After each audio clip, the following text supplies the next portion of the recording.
welcome to another episode of The Hidden World of Women, brought to you by Women's Health and Wellbeing Services. My name is Melanie Robson. I'm your hostess yet again. And today I'm joined with Jo. Jo is here. Jo is a mum of 3. She's a businesswoman and just, all-round life survivor, I suppose, as we all are in this day and age in 2020. Anyway, I'm rabbiting on. Jo is here to talk about or to share her experience with postnatal depression, and in particular her experience of going into a mother-baby unit, or the MBU, which for some mums with quite severe postnatal depression, an admittance to hospital with baby is needed. So thank you so much, Jo, for coming on board today to share your experience.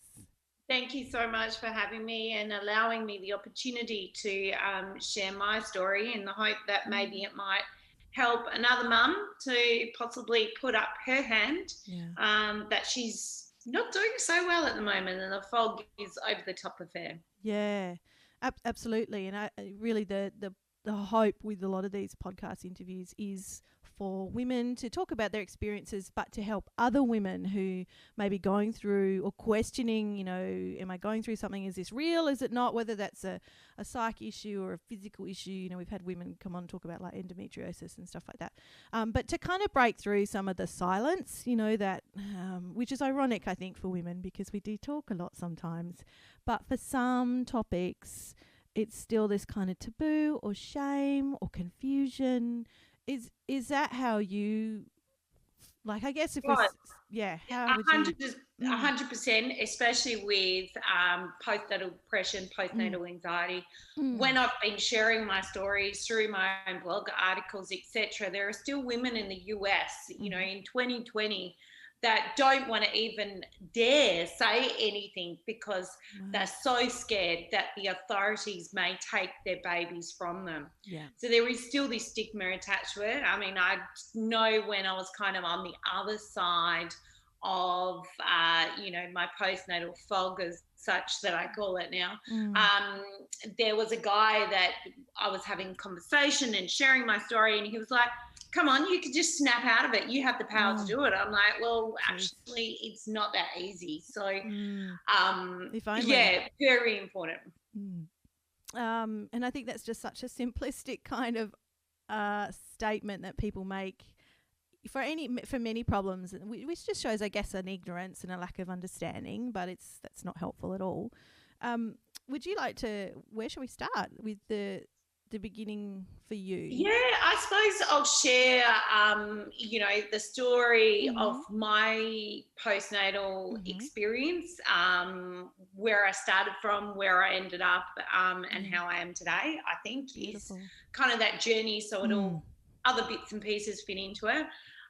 So I have a 21-year-old son, and yes, probably back in that time, we're talking the late 90s, I probably did have postnatal depression. I actually did seek health, professional help, I suppose, and they put me on a form of medication.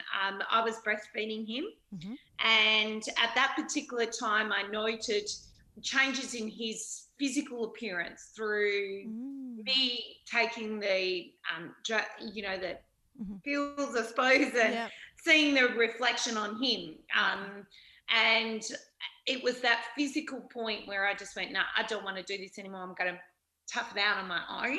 Wow. I don't need any extra medical help.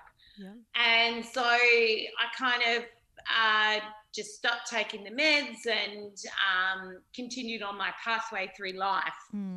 Fast forward to 2015, in March, when I had my now 5.5-year-old. So there was obviously a large gap in there between both of my children. So you've got a whole range of things, your life has changed, you've progressed as a person. That happened in between. I developed my own independence, had my own structure and routine, and then all of a sudden I walked outside of the hospital doors after my short 4-day stay. And the reality just kind of hit me at that point. It was quite a distinctive moment Mm. that my life as it was in the number of years before that was all of a sudden changed again. Mm. And it kind of came and hit me like a like a, Mm. I don't know, swinging ball at that Oh, particular yeah. time. Yeah, wrecking ball. And then I think went into this blackened period, as you do when you have a newborn baby, lack of sleep. Sure. You eat, Mm. you feed your baby, you sleep, Yep. that routine that you go into. Yeah. He had severe reflux, severe colic, Oh. also an undiagnosed tongue tie until he was 4 months old. Oh. So I was having breastfeeding issues. I was feeding him Mm. with nipple shields on 24/7. Mm. I was walking the park several hours a day just to be able to get some peace from his crying. Oh gosh. And so it was at that 4 month mark when he hit probably the fifth weight percentile. Mm. And that his tongue tie got diagnosed, our breastfeeding issues kind of, Yep. got rectified as such. Yep. It was probably when he was about 8 months old, about October, November of that year, when Yeah. hubby kind of had been saying to me, "Joe, what's Mm. wrong? You're Mm. like crying every day. You just Mm. can't seem to get past Mm. lots of things. You're really struggling just to cope as an individual." Mm. And at that particular time, I was like, no, there's nothing wrong with me. I don't want to admit the fact that there was anything wrong, because I kind of felt that if I admit it, then it's making it real. Oh yes. And, Yes. so it was about October, November, where I was just, I was barely getting through every single day, and really just not coping. That we eventually, with the help of the child health nurse, after doing a lot, you've got to do those survey sort of things quite regularly in regards to postnatal depression and how you're feeling. And so as a result of my child health nurse, my husband, and a couple of other people, they suggested that I go and have a referral to the Raphael Centre, which is in Subiaco. Which is in Perth, Western Australia. For anyone Upon getting an appointment and going in there and chatting to the psychologists that were there, they were extremely worried about my mental health state. And they actually didn't want me to go home that day. So wow. I think at that particular point, I actually do acknowledge that I was in a really dark place. I actually wanted to maybe, I had thoughts of suicide and that sort of stuff as well. Yeah, wow. So fast forward, they wanted me to be admitted straight away to the MBU, to the mother and baby unit at King Edward Memorial Hospital, but I refused. I said I want to go home and just sort myself and get all my belongings together. And so it took them a little while for me to convince them that I would be okay that night, but sort of an admission soon would be the best course of action. So it was probably, I think, 2 days later that I rocked up at the doors of the mother and baby unit at King Edwards and was admitted as a patient. My son stayed with me during the period of time, and we were there in total for probably about 2 weeks. We did have a period out over the Christmas period. So I got let out of the mum and bub unit for Christmas, and that was only after them establishing that I would be mentally okay and stable enough to be at home under my own watch, I suppose. Yes. It was during that period at the mother and bub unit that we discussed medication again. And again, because I was breastfeeding, after that previous experience, I was very much against it. And it took them a lot of sort of conversations, and then they also provided some research done at the King Edward Memorial Hospital about the percentage of the medication goes through breast milk to the baby. Sure. So it was after that that they convinced me to go on the medication, and then I suppose that was the turning point. It was also, I distinctly remember, because you're allowed, when you're at the mother and bub unit, when you're a certain, I suppose they assess you and your mental state. And for most, you are allowed to kind of go out to the shops or that sort of thing for a short period of time. Yeah. And it was standing in the supermarket and things were just whirling around me and I had no conscious state. Wow. That I was like, I think I need some help. And that's the decision and deciding point when I was when I decided to go on medication. I'm still on medication now, and I have since had my daughter in between. My experience with my daughter in between, I was obviously my medical team, as in my own GP, my obstetrician, were all mindful of my mental state. I also visited the Elizabeth Centre, which is in Claremont, during my pregnancy and postnatal period, just to keep an eye on me as well. But it certainly wasn't near where I was with my second born. Were you worried that might like reignite with the third? It certainly was in the back of my head, and there was, I suppose, a hint of anxiety about the fact that I didn't want it to happen again. Our postnatal period was a lot better. I don't know. I suppose there was a few other things, like in terms of my second born, I still had that old school approach of, you've got to let your baby self-settle, you know, the 10, 2 and 6 feeding times, were enforced, and that, so it was very rigid and very different. Whereas with my daughter, I was a lot more, I suppose, relaxed. We kind of fed on demand. She kind of co-slept with me a bit more, like all of these things. And I actually felt that because of the more relaxed approach that I took with her, our experience was a lot better. I've certainly heard that quite a few times, and how challenging it is when we, as women, before we've had babies, if you've had, you've had quite an established life and a career, and you've kind of got your life under control, and then you try to kind of use those same sort of strategies with a newborn. It's just impossible, to have that level of, say, control or structure. Babies are just going to do what babies are going to do. And when we're really stuck on that, I suppose, without kind of relaxing and just trusting, and just, it doesn't bode well, kind of thing. It's impossible really to settle into it if it has to be a certain way. But if you're really anxious, and freaking out, for want of better words, it's kind of a downhill spiral.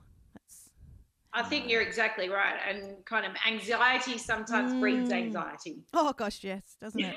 So it kind of can be that downward spiral to a really bad place. And as I've sort of said before, that I refer to that period of time when I was really in my deep dark period as a fog, because I have very limited memories of that first year of my son's life, which I feel extreme mother guilt in regards to, because I have so many more memories with my daughter or with my firstborn.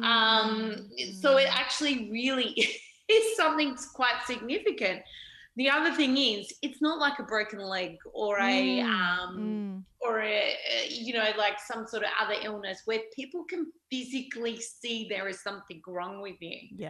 So a photo that I shared during the recent Panda Week was me during that time, and I was kind of like, to most people, you would see a mum that was happy and that was, engaged with her baby and all the rest. But it was actually part of my darkest time, but no one would be able to tell. Wow.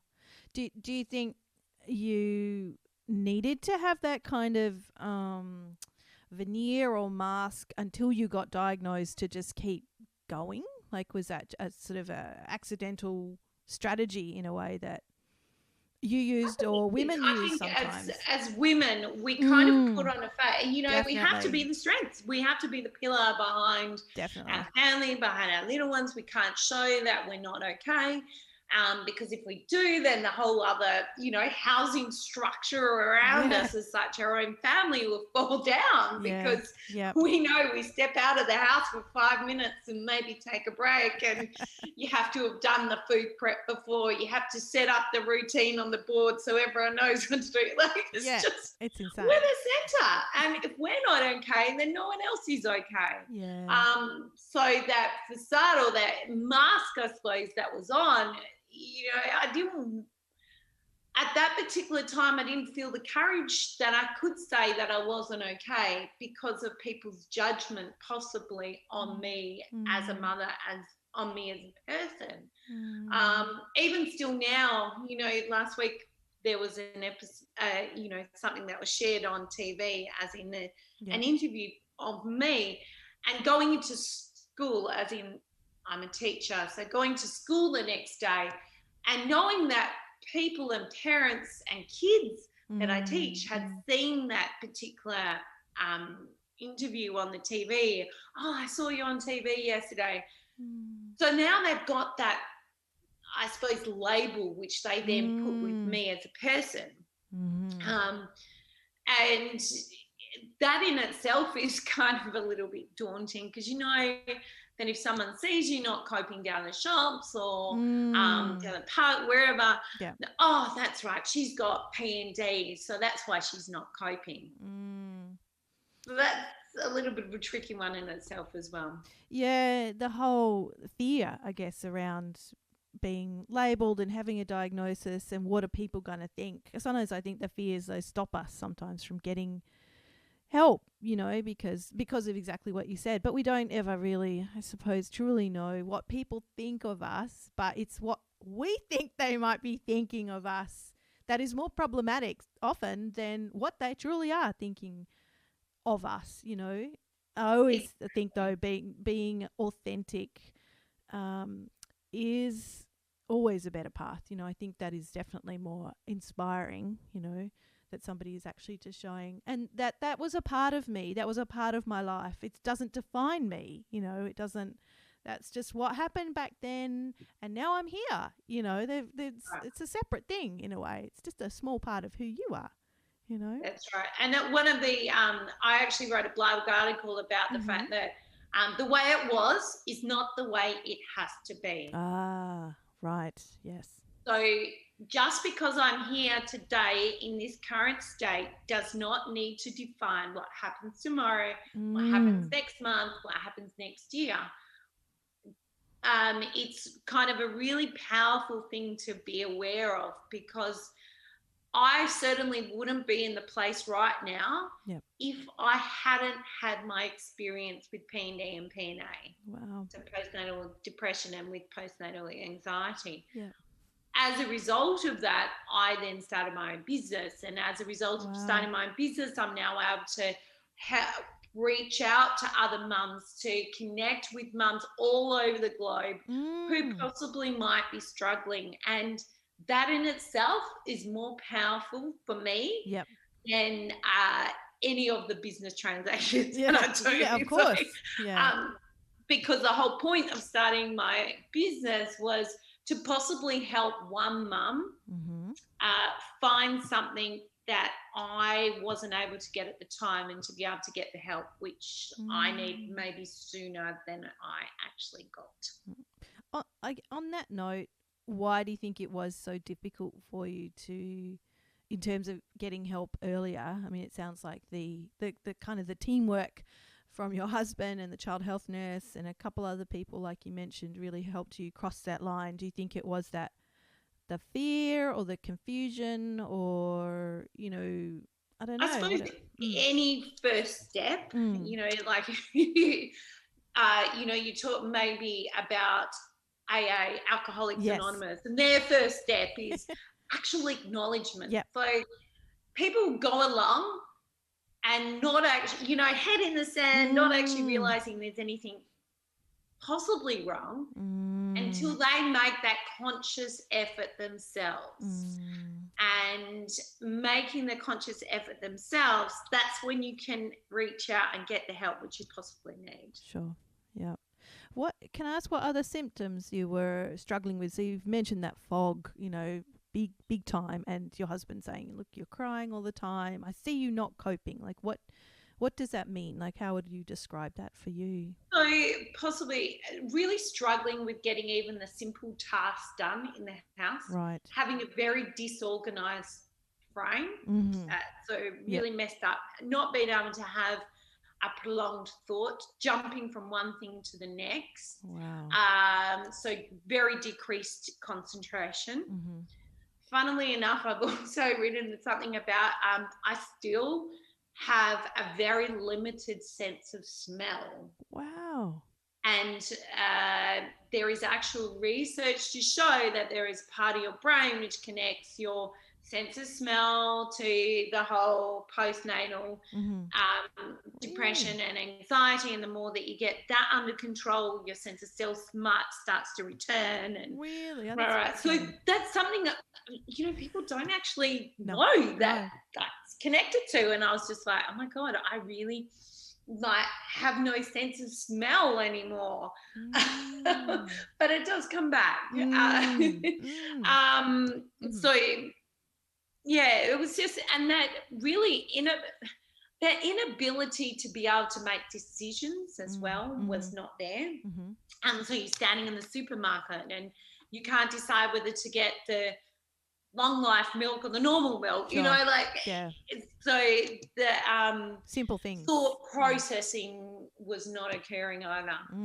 Yeah, that's fascinating to hear. I didn't know about the smell problems. Like, and that just makes me think, wow, that's some like actual problems going on in the brain. It's not just, oh, I'm just having a difficult day, my mood's a bit down. It's like my brain is actually not functioning properly, and that's why for some women who are struggling, at that end, medical help is important. Like going to hospital, or if you're not going to hospital, certainly being under the care of a psychiatrist. We certainly have some perinatal psychiatrists here in Perth, like at those two clinics you mentioned, and the consideration of medication. And I'm so glad you talked about that, because I think that's such a fraught issue for every human kind of thing who's struggling with their mental health, let alone if you've got a baby and sounds like your first experience you're like, nah, I'm not even going down that path. But it sounds like with the second one and ending up in hospital,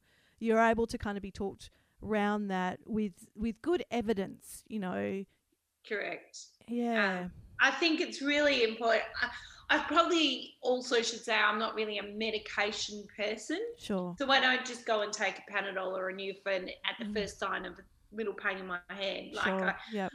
Something has to really be wrong for me to take medication in the first place. So maybe why my resistance was so strong. One of the other benefits of being at the mum and bub unit is you've got people closely monitoring your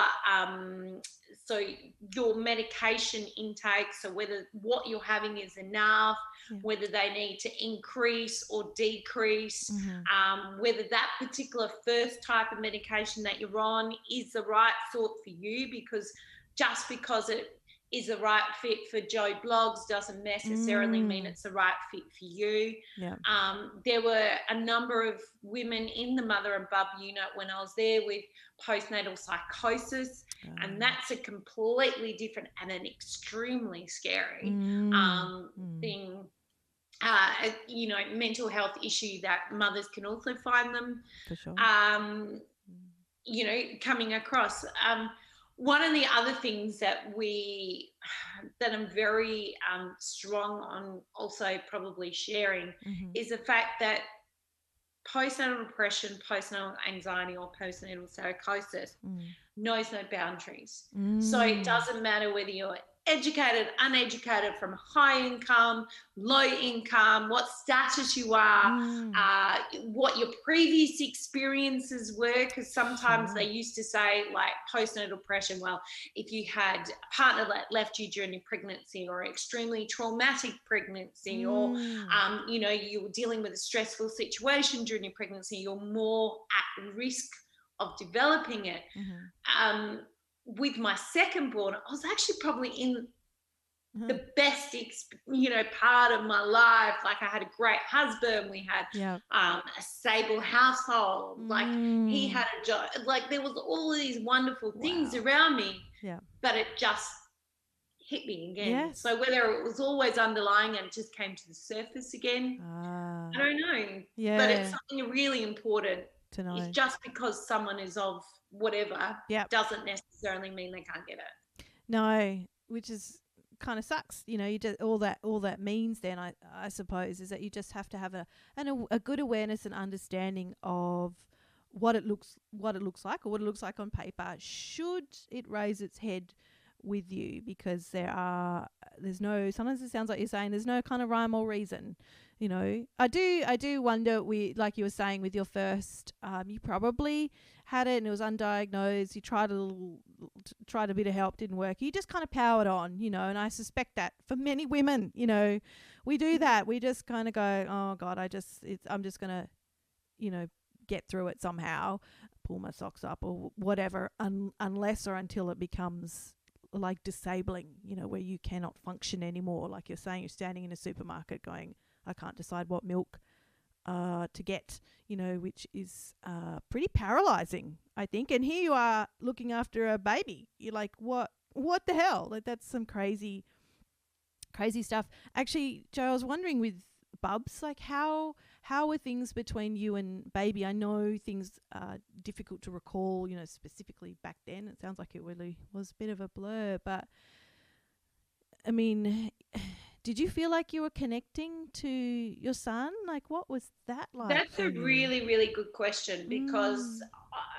today, as in, 2020, November, I still carry a lot of guilt about the fact that my connection to him is not the same as with my other two children. It's a really hard thing to put actual words to, but it's just this feeling inside of me that I just don't feel as connected to. And I notice our relationship is slightly paralyzed, maybe because those initial, I suppose bonding experiences aren't there, because I wasn't truly present. Not to say that things now, like, we certainly have a great relationship. It's just there's just something that I feel is missing, like our initial chains aren't quite there. Wow.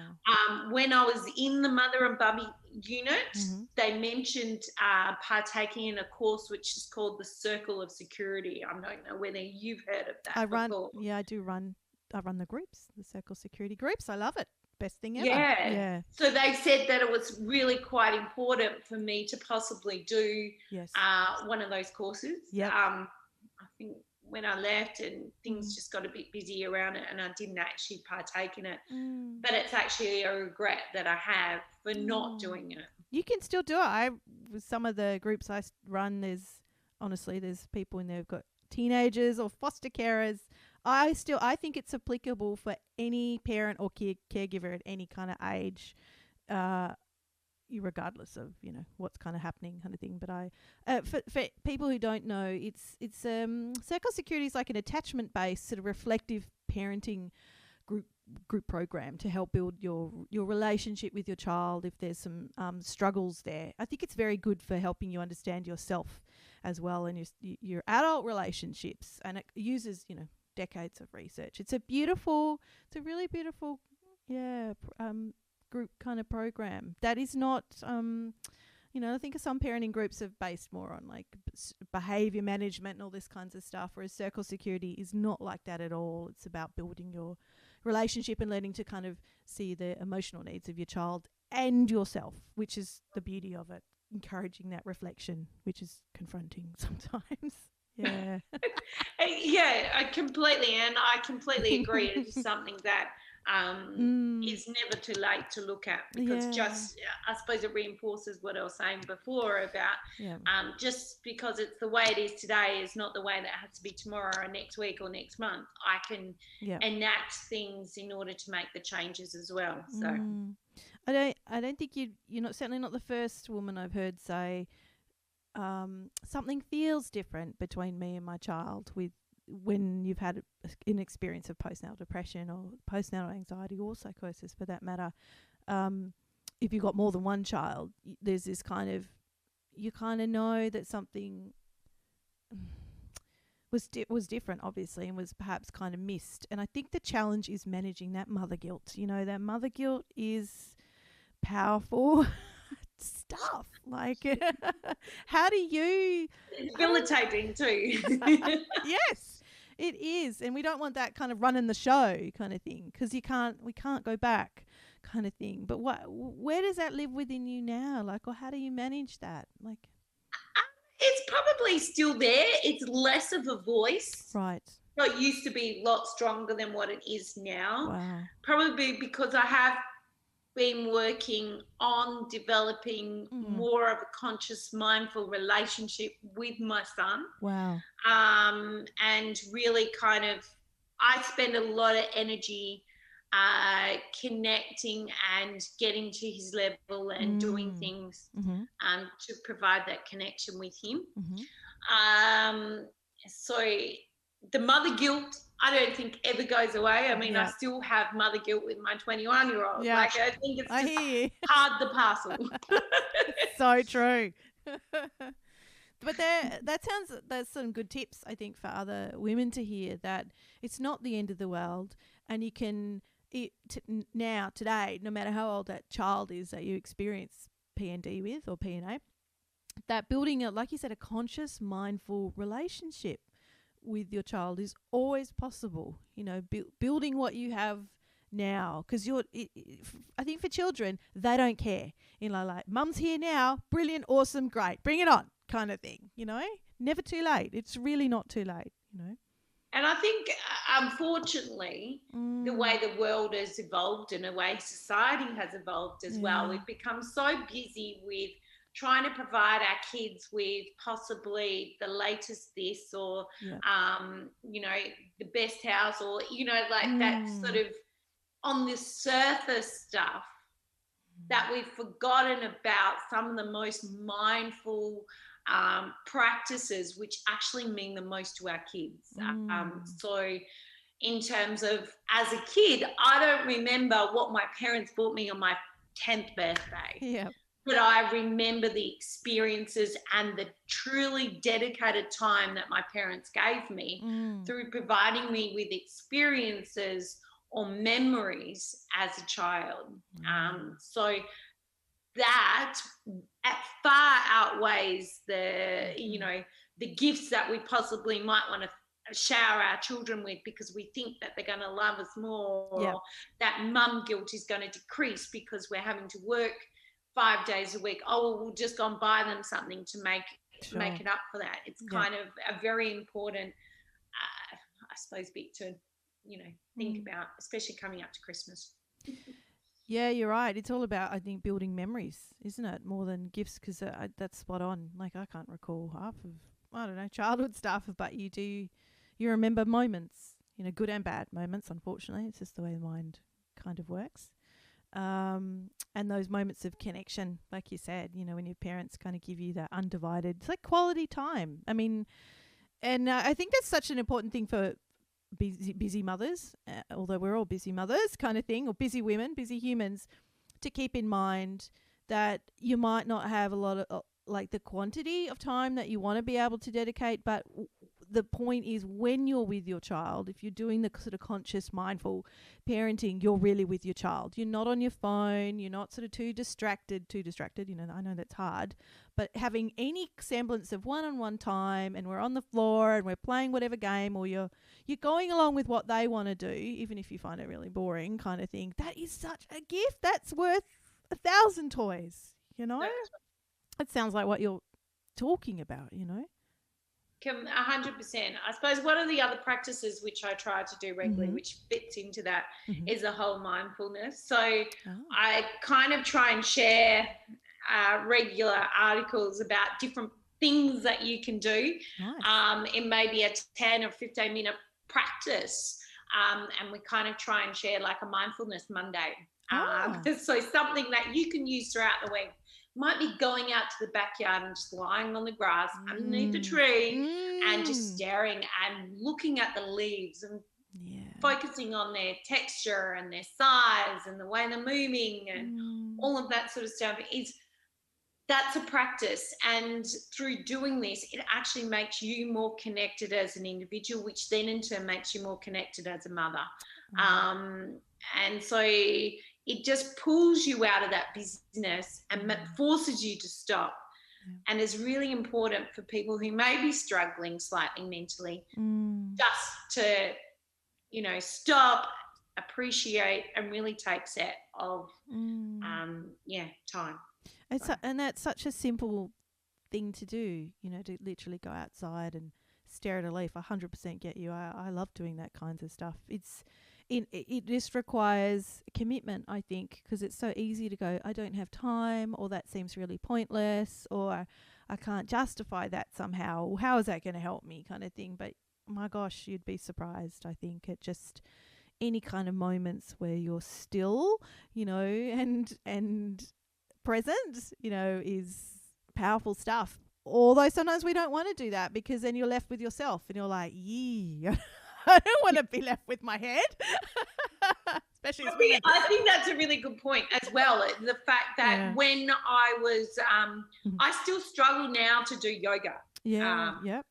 And I think it's that whole stopping and really focusing on the present, because it's easier to run at 1,000 miles per hour. Yes. Stop and be in oneself. So I really need to be conscious, my own self, of doing a regular practice. Committing to that. Something else maybe to note, like in terms of like the topic that we're talking about with postnatal depression and postnatal anxiety, 1 in 5 women suffer with some form of postnatal mental illness, and 1 in 10 men. So just because we're a woman or just because someone's a man doesn't mean that they don't suffer as well. The PANDA hotline, so the Perinatal Anxiety and Depression Association's hotline, has seen 113% growth during the pandemic. Wow. So that is humongous, and it's only as a result of that growth and providing those figures to the state and federal government that they've been able to get some sort of funding, because it's a not-for-profit organisation. Yep. And so now they are able to offer the hotline on a Saturday, like you know, like it's not a 24/7 service. And unfortunately, shocking. Postnatal depression, postnatal anxiety doesn't work between the confines of 9 to 5. You know, like quite often nighttime is when it's. Yeah, absolutely. The 2 a.m. when you feel the most alone and most desperate with a screaming child. I tell you what, that's a unique experience if you've ever gone through something like that, even for a moment in time. And there's these kind of moments of desperation, you know, that's when you need someone with you, you know, or just to talk to someone or anything. And it's just shocking that there's not a 24-hour, you know, we have Lifeline, which is 24 hours, 7 days a week. And you can, you know, certainly a mum can call that. But in terms of a specific postnatal number and service that has that training and understanding, it's wow. Saturday, you know, I just think, oh my God, like we have a way to go, you know. It's frustrating because I think there's so much more, you know, research and awareness on the whole about it and about the importance of getting in early and supporting mothers who may be struggling, because we know that can impact, you know, the relationship with the child and, you know, have some long-term consequences for everyone in that family. So it's like, yes, let's get in early. But then we have to back that up with the actual services, you know. And what do you do if you're in the country? You know, very difficult stuff. And especially you're talking about country, their contact with a child health nurse would be not there, or it would be few and far between. One of the things I would love personally to see is more postnatal support for women. So during our pregnancy, we go through and we see our obstetrician and our GP and other health professionals like weekly Yes. leading up to those last few weeks of before delivery. And then it's kind of like you have the baby, you leave the hospital, you get your 6-week checkup by your obstetrician, who pretty much goes, well, how's things down there? Whatever you had, whether it's cesarean or natural delivery. And, are you taking any sort of contraception? And, have you had your pap smear done lately? Yes. So, there's not a lot of connecting back into mother's mental state and that following and continuation afterwards. So, just someone checking in with a mum. I know I've had a lot of conversations with women in terms of first-time mums with breastfeeding. Yes. And they're like, well, if I just had someone connecting that there was actually something wrong, or provided with places that I could contact in terms of lactation consultants or whatever, I may have been able to keep my breastfeeding journey going longer. But when you're a first-time mum, you have no idea there's services are out there. No, and like you said, even if you're not depressed, that fog, those first few weeks with your first baby, you're just trying to survive, honestly. Even if it's going pretty okay, it's such a shock to the body and the mind and the family and everything. You don't know what you're doing. God, it's the most scary. I remember it's the scariest thing in the world where you leave the hospital and you're like, what the fuck? Like, you trusting me with this baby? Like, I don't know what I'm doing. And then all of a sudden I've got the responsibility for someone else. Like, I can barely look after myself. Exactly. It's so huge. And there's still some really big gaps in services. And what I've kind of noticed over the years is that sometimes there is some better support, but then there's a change in funding or a change in government or change in policy, and then stuff is taken away or it's changed, and you're like, because I don't know what happens now, but I remember when my son was born, which is 16 years ago now, I had a visit. Like the child health nurse was kind of onto me pretty quickly, and I'd go see her, and then she came to see me at home. I don't know if that still happens now. Yeah. Does that still happen? They'll come and visit you, like, but just in the first few days after hospital. Yeah. I suppose it's kind of like once you hit through that 6-week mark, it kind of everything falls away. It's kind of, like, and even a new mum. So I kind of do home visits to some new mums as well if they can't get out to shops, etc. So I go to them and do a home visit. Wow. I mean, a couple of mums I've seen recently with like a 7-8-week-old baby. One mum the other day, her baby had lost weight, and she didn't even know she could just do a walk-in at the health nurse and go and weigh her baby. Like, that was an option. And she was like, well, it appeared to me like my baby was getting enough, but it actually wasn't. Like, the baby wasn't putting on weight. It only put on, like, I don't know, let's say 500 grams in the 3 weeks or something. And like, it was a really low amount, and she'd been regularly tracking it or encouraged to regularly track it. They may have come across it a lot earlier. Yeah, so there's this kind of, there's not enough really early on to, because if you don't know what you don't know, in terms of services. And like you said, I think it's a really good point. If you go and have maybe a medical checkup a few weeks down the track, or just something, and it's very focused on the body, and it does need to be how you're recovering and all that kinds of stuff. But I think that's where the child health nurses really step in. They do usually do the Edinburgh Postnatal Depression Scale and see how you're kind of tracking. But I know certainly for some mums, if they're struggling and they're embarrassed about that, they won't actually say anything, or they'll just kind of tick a few boxes that make it look like they're okay. And unless that child health nurse knows that mother reasonably well, I know they have a lot. They've got a lot of mothers, but there's somebody who can detect, I think you're just holding it together here. I just don't quite believe you when you say, I'm okay, kind of thing. We need some sort of continuity of care postnatally, with somebody who's aside from your partner, who might be freaking out and might be struggling themselves. Like what you said, 1 in 10 partners are going to be going down that rabbit hole themselves. And I think for men or for other, same-sex partners, watching their partner decline and being completely helpless must be terrifying, really terrifying. Yeah, I mean, I certainly know for my husband, like I think it's always going to sit in the back of his head as well. Like, so he's mindful of keeping a check. You were asking for symptoms before. Yes. So he's very mindful of A, watching for my triggers, and B, watching for characteristics which remind him of the period of time where I was in a really bad place. So he's kind of always on the front foot with keeping in check with me, because he doesn't want to obviously see me go back down that pathway again where I just kind of didn't come all together. So yeah.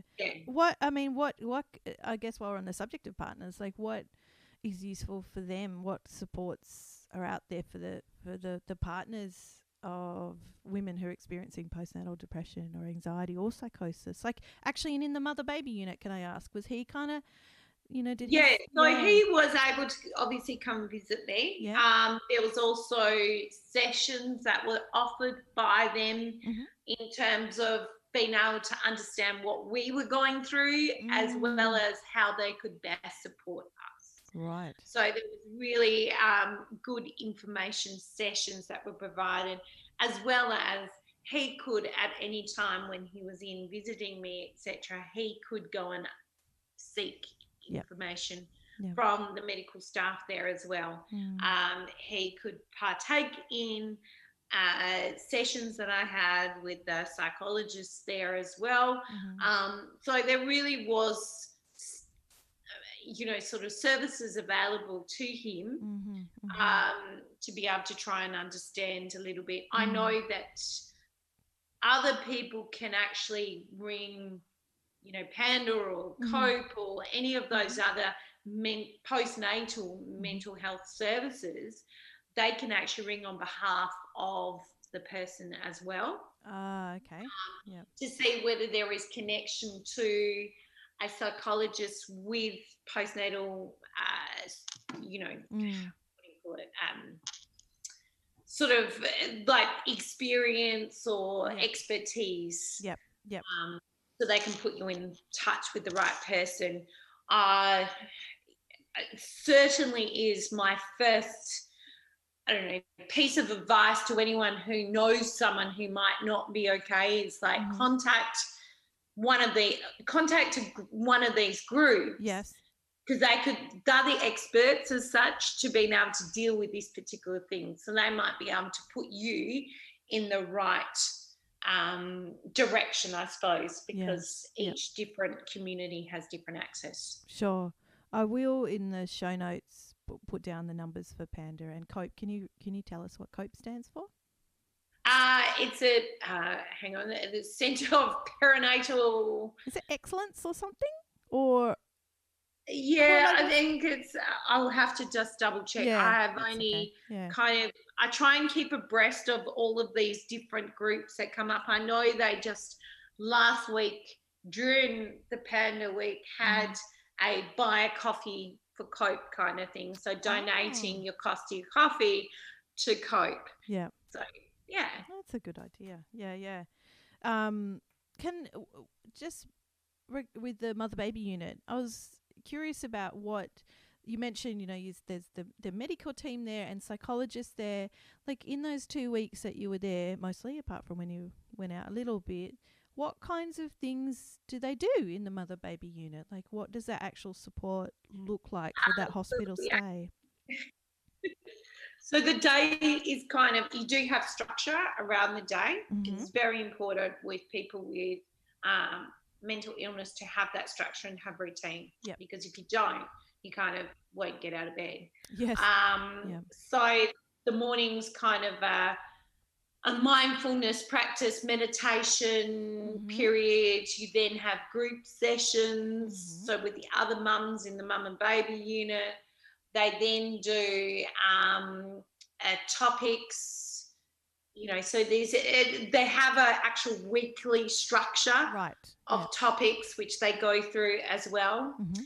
I mean, I even learnt to knit again when I was there, like as in that was something which they shared. Yeah. So the people, so there are nurses which are on site. Right. Yeah. That have, I think, one or two or maybe even three, depending on the needs of the patient. So someone with extreme needs would be a one-on-one with a nurse because they might need round-the-clock care. So one of the mums that was there when I was there was on the constant 24/7 guard. Wow. Yeah. So that particular mum needed high support, whereas someone like me who was okay but just needed a bit of propping up every now and again, the nurse that looked after us possibly would have two other mums at the same time. I get what you mean. Yeah. So there is also other things that they do, in terms of helping you with your baby, showing. It depends where they find the holes which you might need further support in. Yep. Again, it depends on the patient's needs. So some mums couldn't look after their baby during nighttime. So the baby was cared for during night in special nursery rooms. So it just depends on the individual needs. Yep. As to the structure of the day. Yeah. But interesting points around having structure, and routine and getting women practiced in that to see how that can facilitate their recovery, and then being able to take that home and being able to feel a little bit more, I would hope, a bit more confident in some of their mothering skills, which we need that, I think, as women. We all, it's so easy, I think, particularly if it's your first baby, like we were joking about before, but that's real, when you feel terrified, really, that you're doing it wrong and that you're hurting your baby, and what's the deal with the feeding and the weight gain or all these things. You can just see, how easy it is to get obsessed with things, and there's postnatal OCD, which is very real as well, with this intense kind of fixation on trying to do things a certain way. It can just go so wrong, but it can also go very right. But the point is, I think, is that recovery is totally possible. There is help out there. It's just knowing where to go, which is some of the problem sometimes. Exactly. I think as well, what you were just talking about is my confidence in my own parenting decreased right dramatically. Yes. So it's gaining that confidence back and having that belief system in yourself once again as a person is really important as well. Yeah, because I think with any, a lot of mental health conditions, including the postnatal or the perinatal ones, perinatal sort of meaning during pregnancy and right up until 3 years post birth, is the way your confidence and your kind of self-worth just completely bottoms out, and it's, you lose faith in yourself. And if you're a mother, first, second, third time mother, you really need to you need that, just a semblance of that, to go, you know what, I'm doing okay. It may not be perfect, but I'm doing my best, and Bub seems okay, and good and bad. Whereas when you're feeling so low or so anxious or doubting yourself so much, and I think that's where you mentioned, Joe, that you're at the point of sometimes even having suicidal thoughts. That's pretty hardcore stuff to be at that place. Did that ease through the mother-baby unit stay and the medication? And yeah, I mean, I suppose that I talk about it in terms of cycles. Right. So postnatal depression, postnatal anxiety for a lot don't ever kind of go away completely. Okay. You have the cycle that you go through, your ups and then your low periods. That cycle gets much bigger. And through being on medication, I now have, it's kind of keeps me at a level where I can then cope and get through that downward process. Whereas before, if I bottom out, I really bottomed out and I couldn't get back out of that dip again. Yeah. Whereas now I can I know that tomorrow's going to be a new day. I know that it's all going to be okay. And just having that little bit of belief and faith gets you out of that hole that you possibly can go in. We all have up days. We all have down days. It's just a matter of being able to, I suppose, get out of it ourselves with our own thinking patterns. Yeah. The cycle is a lot greater now. I don't have those suicidal tendencies.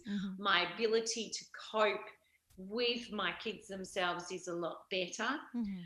Unfortunately, as a result of my son's colic and reflux, etc., he cried a lot. Crying is actually one of my greatest triggers. So now I really need to be very conscious of, my toddler or my 2.5-year-old is certainly going through a stage of very whingy, whiny, cryy, because she can't get what she wants all the time. Yeah. And it's sometimes just stepping away from it. Another strategy which I use quite a lot is taking myself, if I'm really struggling, chuck my kids in the pram, off I go for a march around the block, and an emotion generally lasts about that 20-minute period. It can be more, or it can be greater or lesser but it's on average around 20 minutes. So I find that if I take myself for a 30-minute walk or 40-minute walk, by the time I get back, it's kind of like refreshed, renewed, and I have that ability to break through whatever it was that I was, that mindset which I was struggling with before. Wow, that's such an awesome thing to remember, and such a good tip, that the transience of emotions, that at the time it can feel like this is never going to end, but actually within a few minutes, they will pass. And the importance of moving your body, really, if you're able to, I know with depression it can be very hard to physically get out and get up and stuff like that, but that sounds like it's such a great strategy for you to, you've worked that out. And understanding your triggers, like you said, I think that is just pivotal. That crying was a major factor. That was because your poor little boy had such bad, colic and reflux, like you said. But now you know what, this is always going to be a bit of a sensitive one for me. So like, what do I need to do? It's kind of learning about yourself once you're on the other side of that and kind of in recovery phase of postnatal depression or anxiety or whatever else has happened, kind of thing too. And that's why I think the importance of working with someone professionally can be really important, to help you understand yourself. And what's my toolkit here, when the shit hits the fan again, which it is, because I've got kids and life. It's going to happen. There's no point denying it. And then you've got teenagers. Let's not even put that into the mix, Emil. You're a brave woman. Yeah. It's being a mother is very rewarding, but it does have its moments. So you're exactly right. That toolkit helps us to kind of get through. It does. I think you learn. I think there's nothing like becoming a parent to teach you about yourself. To uncover perhaps parts of yourself that you didn't really want to see. But it's there, and you've got to learn through it. Otherwise, what's the point, kind of thing, And to have that, when you were talking before, I thought it sounds like too what you're saying is to have perspective, that this won't last forever. This feeling or this struggle in this moment, which at 2 a.m. with the crying baby, that's really difficult to remember that the sun's going to come up in a few hours, and it's not going to be this way forever. But with depression, that narrowing of perspective and your whole brain kind of shutting down. There's parts of it that are just not functioning right, as you were saying. That's a dangerous place to be. Exactly. And kind of, when you're in that place, you don't even know how to seek help yourself. Yeah. Yep. So you don't have that consciousness to be able to break out of it. I mean, I've got a girlfriend at the moment who I have known since she had her second baby that she's not mentally okay. And I've just trying to be very sensitive about it, and trying to broach it in a very are you okay? Are you sure you're coping okay? Sort of trying to have those conversations, because a lot of people who get quite defensive about it as well. Yeah. So as soon as you might mention it, oh, no, that's not me. I don't want to talk about it. She's now, so her little one is nearly 1, and she still hasn't sought help. But she's finally come to the point where she says, yes, okay, I know I'm not okay, and I just want to be like the way I was before. Oh, which is a good first step, I guess, that awareness. And that's kind of, I believe it's your first step to stepping back onto the path, because you need to acknowledge it yourself. You can't tell someone else that there's something wrong, that they're not okay. It needs to come from them themselves first. Yeah, 100%. What just before we finish up, we've been chatting for an hour, which is great. But I was just on that note, how could somebody support someone who's going through postnatal depression or anxiety, whether they are aware of it or not? I know there's kind of two different questions there. It sounds like you mentioned trying to be quite sensitive and just checking in. Like, what else do you think would? It certainly is really important, just to be kind of checking in, being conscious of it. Maybe even taking steps to connect with some of the groups we've talked about as part of this podcast, which they may be able to give you some groups or, parenting groups or sessions with someone that might be able to help them get to the point where they can realise that they're not okay. Yeah. It is extremely hard if you have a partner who is suffering. Right. Because you're constantly with them and you just want to make them better. Of course. You just want to help them. Yeah. And it can be quite debilitating if you can't. Yeah.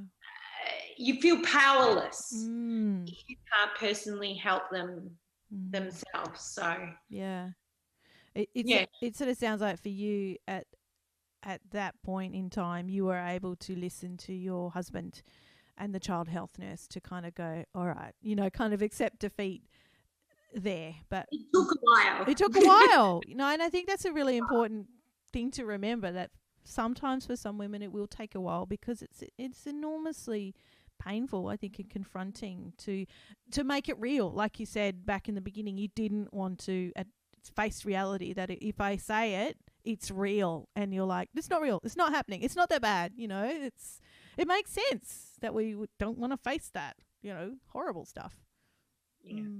Yeah. Yes. Thank you, Jo, for sharing so much of your journey, and especially going into the mother-baby unit. My pleasure. And hopefully, there is some piece of pearls of wisdom or possible ideas, etc., for mums who may be struggling now or in the future, for them to be able to get the help maybe, or at least know that it is okay to not be okay. Yes, yeah. That's a really good point. Brilliant point to end on. Thanks, Jo. Thank you.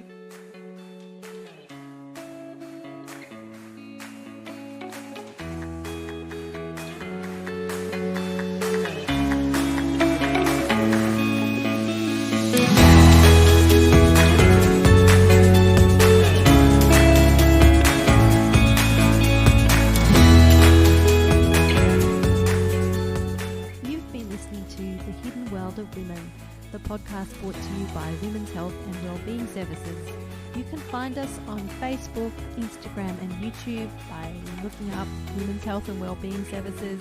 You You can also find us at our website, www.whws.org.au. Bye.